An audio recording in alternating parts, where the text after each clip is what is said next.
नमस्कार, दिन भर की बड़ी खबरों में आपका स्वागत है। मैं हूं अंशिता श्रीवास्तव। इस बुलेटिन में आज बात होगी चिंतन शिविर की शुरुआत में सोनिया गांधी के मोदी सरकार पर निशाने की, कांग्रेस में बड़े बदलावों की तैयारी की, जानेंगे ज्ञानवापी सर्वे को लेकर कोर्ट का क्या है आदेश, ताजमहल के बंद कमरों पर क्या कहा एएसआई ने, बात करेंगे जम्मू कश्मीर के परिसीमन पर कोर्ट के नोटिस की, सरकारी स्कूलों की घटती संख्या की और बुलेटिन के आखिर में बात लोगों की बढ़ती मुश्किल की। लेकिन तमाम बड़ी खबरों से पहले एक नजर सुर्खियों पर। दिल्ली के ओखला से आपके विधायक अमानतुल्लाह खान को मिली जमानत। अतिक्रमण हटाने के लिए पहुंचे एमसीडी के अधिकारियों को रोकने पर आप विधायक को किया गया था गिरफ्तार। कश्मीर में हुई घटना के बाद घाटी में बढ़ा तनाव, सरकार से नाराज हुए कश्मीरी पंडित। 350 कश्मीरी पंडितों ने उपराज्यपाल मनोज सिन्हा को भेजा सामूहिक इस्तीफा। अभी एलन मस्क का नहीं हुआ ट्विटर, सौदे पर लगी रोक। टेस्ला के सीईओ एलन मस्क ने ट्वीट कर दी जानकारी। स्पैम अकाउंट का कैलकुलेशन है डील के होल्ड होने के पीछे की वजह। लाल निशान पर बंद हुआ शेयर बाजार, सेंसेक्स 136 अंकों की गिरावट के साथ 52,793 अंकों पर हुआ बंद, तो वहीं निफ्टी 26 अंकों की गिरावट के साथ 15,782 अंक पर हुआ बंद। तो अब सुर्खियों के बाद बात आज की सबसे बड़ी खबर की। उदयपुर में आज से कांग्रेस का चिंतन शिविर शुरू हो गया है। ये चिंतन शिविर पार्टी की भविष्य की दिशा और दशा तय करेगा। चिंतन शिविर की शुरुआत कांग्रेस की कार्यकारी अध्यक्ष सोनिया गांधी के भाषण से हुई, जिसमें उन्होंने पार्टी को मजबूत बनाने के साथ ही मोदी सरकार पर जमकर निशाना साधा। तो क्या कहा सोनिया गांधी ने, देखिए ये रिपोर्ट। 5 राज्यों में कांग्रेस को करारा झटका लगा, जिसके बाद से कांग्रेस ने अपनी खामियों पर काम करना शुरू कर दिया है और पार्टी एक बार फिर खुद को मजबूत करने की जुगत में लग गई है, जिसके लिए लगातार बैठकें की जा रही थी, जिनमें कांग्रेस ने अंतरिम अध्यक्ष सोनिया गांधी की अध्यक्षता में चिंतन शिविर करने का फैसला लिया और उसकी तैयारियों में जुट गई। जिसके बाद आज से राजस्थान के उदयपुर में कांग्रेस के 3 दिवसीय चिंतन शिविर की शुरुआत हुई है। शिविर की शुरुआत सोनिया गांधी के संबोधन से हुई। शिविर के उद्घाटन भाषण में सोनिया गांधी ने पार्टी के नेताओं से कर्ज उतारने की अपील की। उन्होंने कहा कि कांग्रेस ने हम सभी को बहुत कुछ दिया है और अब उसका कर्ज लौटाने की बारी है। सोनिया गांधी ने कहा कि हमें ये करना होगा कि यहाँ से जब निकलें तो नई ऊर्जा, नई प्रतिबद्धता और प्रेरणा के साथ निकलें। उन्होंने कहा कि देश की जनता को एक बार फिर से कांग्रेस से बड़ी उम्मीदें हैं और हमें उनको पूरा करना होगा। इसके अलावा सोनिया गांधी ने देश की मोदी सरकार पर भी जमकर हमला बोला। उन्होंने कहा, हाल में मिली नाकामयाबियों से हम बेखबर नहीं, न ही हम बेखबर है उस संघर्ष से या उस संघर्ष की कठिनाइयों से जिसे हमें करना है और जीतना है। लोगों की हमसे जो उम्मीदें हैं उनसे हम अनजान नहीं हैं। व्यक्तिगत और सामूहिक रूप से यह प्रण लेने के लिए हम एकत्रित हुए हैं। हम देश की राजनीति में अपनी पार्टी को फिर से उसी भूमिका मिलाएंगे जो भूमिका पार्टी ने सदैव निभाई है और जिस भूमिका की उम्मीद इन बिगड़ते हुए हालातों में देश की जनता हमसे करती है। इसके अलावा सोनिया गांधी ने कहा कि आज मुस्लिमों पर देश भर में अत्याचार हो रहे हैं, वो भी बराबर के शहरी हैं और उन्हें भी समान अधिकार है। कमजोर वर्ग के लोग आज उत्पीड़न का शिकार हो रहे हैं, खासतौर पर दलितों को सजा दी जा रही है। मोदी सरकार के राज में देश की अर्थव्यवस्था चौपट हो गई है और नोटबंदी के बाद से ही लगातार गिरावट का दौर जारी है। लोग अब ये मान चुके हैं कि हमें नौकरियां नहीं मिलने वाली हैं। इसके साथ ही सोनिया गांधी ने मोदी राज में हो रहे निजीकरण को लेकर भी सरकार पर निशाना साधा। उन्होंने कहा कि नए रोजगार के अवसर पैदा नहीं किए जा रहे हैं, वहीं दूसरी तरफ लोगों के कल्याण और विकास में योगदान के लिए बनी सरकारी कंपनियों को बेचा जा रहा है। यानी सोनिया गांधी के भाषण से साफ है कि उन्होंने मोदी सरकार को घेरने की पूरी रणनीति बना ली है और 2024 के लिए कांग्रेस तैयारियों में जुट गई है। कांग्रेस के चिंतन शिविर पर पूरे देश की नजरें लगी हुई हैं, क्योंकि 3 दिन में पार्टी कई बड़े फैसले लेने वाली है। इस शिविर के बाद कांग्रेस में बड़े बदलाव देखने को मिलेंगे, जिसके संकेत पार्टी ने देना भी शुरू कर दिया है। तो कांग्रेस में हो सकते हैं क्या बदलाव, देखिए ये रिपोर्ट। कांग्रेस का चिंतन शिविर झीलों की नगरी उदयपुर में शुरू हो चुका है। राहुल गांधी ट्रेन से सफर करते हुए सुबह 5 बजे ही उदयपुर पहुंच गए थे। चिंतन शिविर की शुरुआत सोनिया गांधी के भाषण के साथ हुई। अपने इस भाषण में सोनिया गांधी ने देश के मौजूदा हालात पर चिंता जाहिर की, साथ ही मोदी सरकार पर भी हमला बोला। उन्होंने कहा कि देश में बांटने की राजनीति चल रही है, संस्थाओं का गलत इस्तेमाल हो रहा है। खबरों के मुताबिक कांग्रेस के इस चिंतन शिविर में एक परिवार को एक टिकट, कमजोर वर्ग के नेताओं को संगठन में आरक्षण और एक बार पद पर रहने के बाद 3 साल के कूलिंग ऑफ पीरियड जैसे फैसले लिए जा सकते हैं। तो वहीं कांग्रेस नेता अजय माकन की माने तो अब कांग्रेस भी बीजेपी की तर्ज पर अपने बूथों को मजबूत करेगी। इसके लिए एक प्रस्ताव तैयार किया गया है। बीजेपी की तरह ही अब कांग्रेस में भी मंडलों का गठन किया जाएगा। हर 15-20 बूथों पर एक मंडल होगा। 3 से 4 मंडलों पर एक ब्लॉक का गठन किया जाएगा। इसके गठन के लिए भी एक प्रक्रिया अपनाई जाएगी। अजय माकन ने बताया कि अक्सर चुनाव के वक्त ही हम कुछ प्राइवेट एजेंसी से सर्वे करवाते रहे हैं, लेकिन अब तय किया गया है कि कांग्रेस का इंटरनल पब्लिक इंसाइट डिपार्टमेंट होगा। इस डिपार्टमेंट में शामिल लोग लगातार जनता के बीच फीडबैक लेंगे, जानेंगे कि जनता किन मुद्दों पर क्या चर्चा कर रही है। अजय माकन की माने तो संगठन को लेकर बने कांग्रेस के पैनल ने पार्टी में बड़े बदलाव के संकेत दिए हैं, जिन पर चर्चा की जा रही है।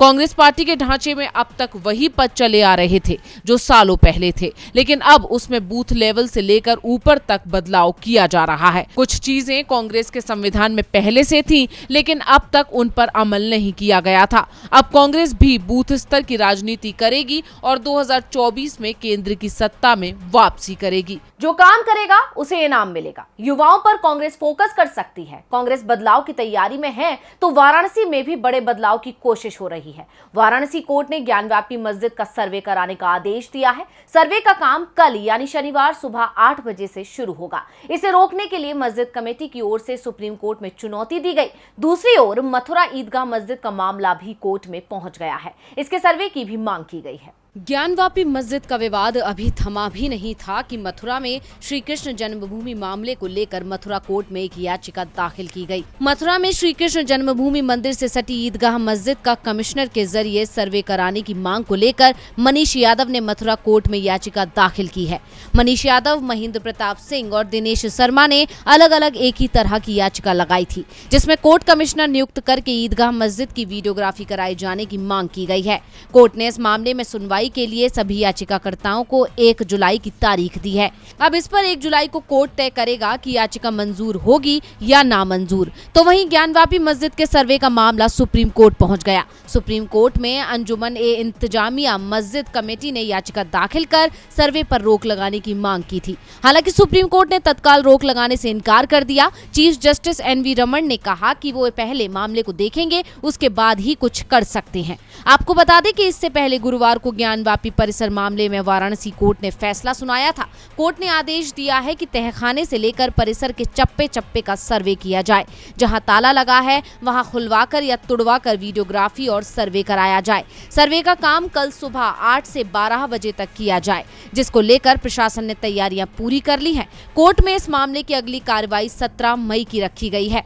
ऐसे में माना जा रहा है कि तब तक एडवोकेट कमिश्नर अपनी रिपोर्ट कोर्ट को सौंप देंगे। ये विवाद राखी सिंह सहित 5 महिलाओं की एक याचिका के बाद शुरू हुआ था। ये याचिका वाराणसी की डिस्ट्रिक्ट कोर्ट में अगस्त 2021 में दाखिल की गई थी। याचिका में अदालत से मांग की गई थी कि मां श्रृंगार गौरी की रोज दर्शन पूजा की अनुमति मिले। इसके साथ ही ज्ञानवापी परिसर में मौजूद दूसरे देवी देवताओं की सुरक्षा की भी बात अदालत के सामने उठाई गई थी। इस मामले पर 8 महीने तक सुनवाई और दलीलें चलती रहीं। अब कल से मस्जिद परिसर का सर्वे शुरू होगा। काशी और मथुरा की मस्जिद ही नहीं, विवाद ताजमहल को लेकर भी शुरू हो गया है। इसके बंद कमरों को खुलवाने के लिए इलाहाबाद हाई कोर्ट की लखनऊ बेंच में याचिका लगाई गई थी, लेकिन कोर्ट ने इसे खारिज कर दिया और अब इन बंद कमरों को लेकर ASI ने बड़ा खुलासा किया है। ताजमहल के 22 कमरों को खुलवाने की याचिका के दावों को ASI ने नकार दिया है। ASI के अधिकारियों ने बताया कि ये कमरे स्थायी रूप से बंद नहीं हैं और इन्हें हाल ही में संरक्षण कार्य के लिए खोला गया था और संरक्षण कार्य के तहत 6 लाख रुपए खर्च हुए थे। आधिकारिक तौर पर इन बंद कमरों को सेल्स कहा जाता है और मकबरे में करीब 100 से ज्यादा सेल हैं, जिन्हें सुरक्षा कारणों से जनता के लिए बंद किया गया है। इन कमरों में हिंदू देवी देवताओं की मूर्ति होने की बात को भी खारिज किया गया है।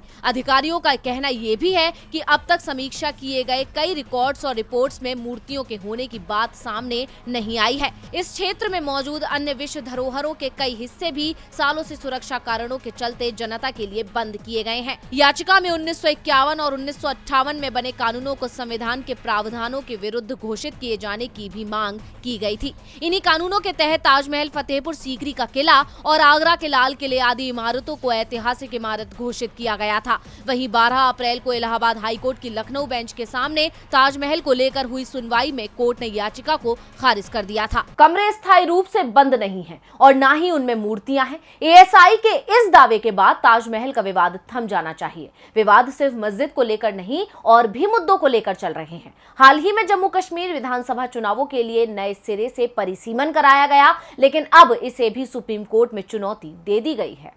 जम्मू कश्मीर से विशेष राज्य का दर्जा वापस लेने, उसे केंद्र शासित प्रदेश बनाने और लद्दाख को अलग केंद्र शासित प्रदेश बनाने का फैसला 2019 में लिया गया था। मोदी सरकार ने दावा किया था कि जल्द ही जम्मू कश्मीर में विधानसभा चुनाव होंगे, लेकिन विधानसभा चुनावों से पहले नए सिरे से परिसीमन कराया जाएगा। विधानसभा में 90 सीटें होंगी, पीओके की 24 सीटें अलग होंगी, यानी कुल 114 सीटों में से 90 पर चुनाव होंगे।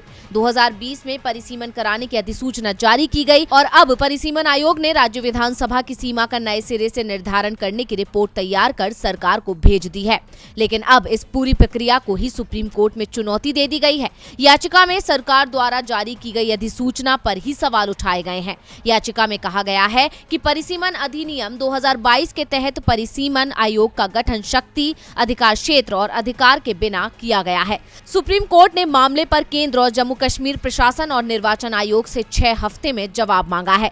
पिछले हफ्ते ही परिसीमन आयोग के पैनल ने जम्मू कश्मीर निर्वाचन क्षेत्रों के पुनर्निर्धारण का काम पूरा किया, साथ ही केंद्र शासित प्रदेश के चुनावी नक्शे को अंतिम रूप दिया। आयोग ने जम्मू क्षेत्र के लिए 6 सीटों को बढ़ाने की सिफारिश की है, जिससे जम्मू संभाग में विधानसभा की सीटों की संख्या 37 से बढ़कर 43 हो जाएगी, जबकि कश्मीर संभाग में सिर्फ 1 सीट बढ़ाई गई है। यहाँ अब 46 की जगह 47 सीटें निर्धारित की गयी। हालांकि रिपोर्ट आने के कुछ दिनों बाद विपक्ष ने प्रस्ताव को राजनीति से प्रेरित बताया और आरोप लगाया कि परिसीमन आयोग ने जमीनी हकीकत को पूरी तरह से नजरअंदाज किया है और विभिन्न क्षेत्रों के लोगों की सुविधा और आकांक्षाओं की उपेक्षा की है। जम्मू कश्मीर में इसी साल के अंत में चुनाव हो सकते हैं, इसलिए कोर्ट इस पर जल्दी ही फैसला सुना सकता है। मोदी सरकार की नजर भी इस पर टिकी हुई है, लेकिन जहां सरकार की नजर सबसे ज्यादा होनी चाहिए उस ओर उसका कोई ध्यान नहीं है। दरअसल बच्चों की शिक्षा को लेकर बड़ा खुलासा हुआ है और इस खुलासे ने शिक्षा को लेकर सरकार के दावे की पोल भी खोल दी है। देश में साल 2018 से 2020 के दौरान हजारों सरकारी स्कूल बंद हुए हैं। जहां इन वर्षों में सरकारी स्कूल की संख्या में कमी देखी गई,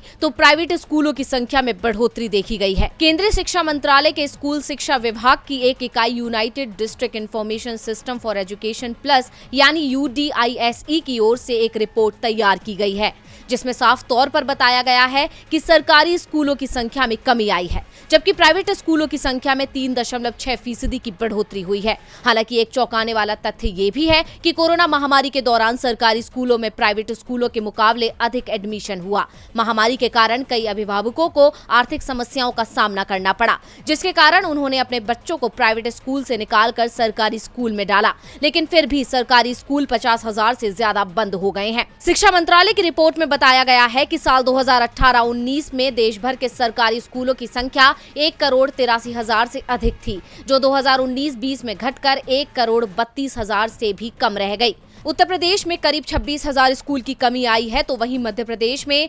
22,904 स्कूलों की कमी आई है। हालांकि कुछ राज्यों में सरकारी स्कूलों की संख्या में इजाफा भी हुआ है। साल 2020-21 के लिए जारी की गई UDISE प्लस की रिपोर्ट में सरकारी स्कूलों की संख्या में फिर गिरावट देखी गई। इस बार करीब 521 सरकारी स्कूल फिर कम हुए हैं। देश में लगभग 17 करोड़ बच्चे अभी भी शिक्षा प्रणाली से बाहर हैं। अब देखना होगा कि आने वाले समय में सरकारी स्कूलों में कमी होती है या फिर बढ़ोतरी। और बुलेटिन के आखिर में बात RBI के फैसले से लोगों की बढ़ती मुश्किल की। देश में महंगाई की रफ्तार इतनी तेज हो चुकी है कि वो कम होने का नाम नहीं ले रही है।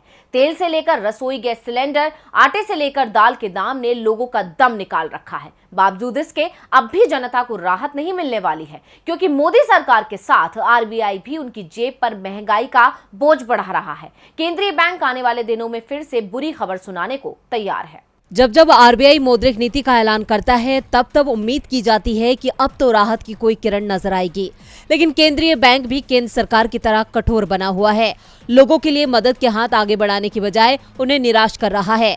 विशेषज्ञों के मुताबिक बढ़ती महंगाई और रुपए की गिरावट को थामने के लिए आरबीआई एक बार फिर से जून में ब्याज दरों में बढ़ोतरी कर सकता है। मतलब साफ है कि सस्ते लोन के दिन अब बीत चुके हैं और आने वाले दिनों में आपकी ईएमआई और बढ़ सकती है। दरअसल खुदरा मुद्रास्फीति के ताज़ा आंकड़ों ने आरबीआई की सिरदर्दी और बढ़ा दी है। अप्रैल में मुद्रास्फीति सालाना आधार पर बढ़कर 7.79% हो गई, जो 8 साल का सबसे ऊंचा स्तर है।